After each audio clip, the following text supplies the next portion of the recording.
আসলে এই মুহূর্তে আপনি যদি শিলিগুড়িতে আসেন, শিলিগুড়িতে এলে চরম বিপদ আপনার জন্যে অপেক্ষা করছে। কারণ কি, আপনি তো এই রাজ্যেই বাস করেন, হয়তো কলকাতা কিংবা দক্ষিণবঙ্গ থেকে আপনি উত্তরবঙ্গে এসছেন, কিংবা উত্তরবঙ্গ থেকে আপনি দক্ষিণবঙ্গে বাসে করে যাবেন। ট্রেনে তো টিকিট নেই, আর বাসে করে গেলে একটা টিকিট 4,900 টাকা। ভাবতে পারেন এটা কারা কন্ট্রোল করে? কারা কন্ট্রোল করে? এখানে তো শুনেছি যে সরকারি বড় বড় আমলা নেতারা রয়েছে, আমাদের রাজ্যে আমলা নেতারা রয়েছে। কি করছেন তারা? একজন মানুষ বিপদে যদি পড়ে, তারা 4900 টাকায় একটা সিটের পেছনে দেবে, কোনোভাবে কষ্টসিষ্ট করে 2500 টাকার নিচের টিকিট পাবে না, বাসে যেতে পারবে না। তাহলে সরকার কি কন্ট্রোল করছে এখানে বসে?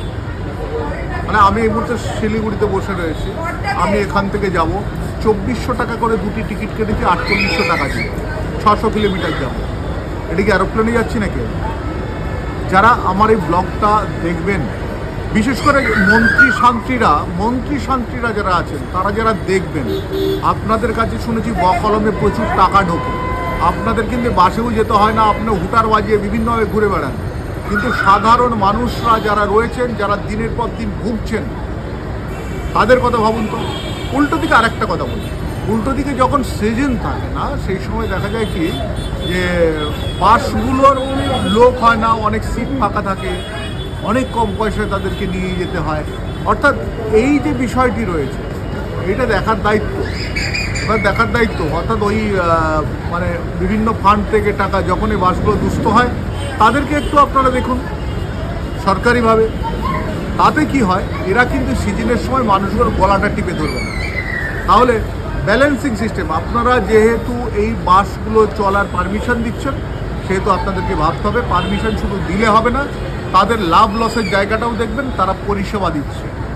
আর তারা যখনই লস করে তখন এই সিজনের সময় গলাটা টিপে ধরে। যায় না এই রেড বাসটা আবার কী জিনিস, সে প্রচুর টাকা নিচ্ছে মানুষের কাছে। মানে সেখানে কোনো একটা বাস যদি এন্ট্রি করে ফেলে, সেখানে যে রেটটা হয়, সেখান থেকে বাসগুলো কিছু সময় নিজেরা সরাসরি কিছুটা কম নেয়, কিন্তু যে টাকাটা নেয় সেটা কিন্তু একটা ফ্যামিলি যদি এই মুহূর্তে শিলিগুড়িতে আসে, শিলিগুড়িটা মানেই আপনাদেরকে একটা কথা বলি, শিলিগুড়িটা মানে হচ্ছে গলা কাটার জায়গা।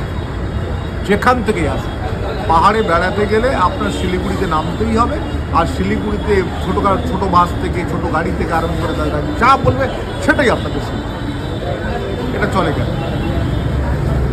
ইমিডিয়েট সরকারি একটা পদক্ষেপ দরকার, এবং এদেরকে নিয়ে বসে এদের অসময় এবং সুসময় দুটোর মধ্যে একটা সামঞ্জস্যতা বজায় রাখা উচিত।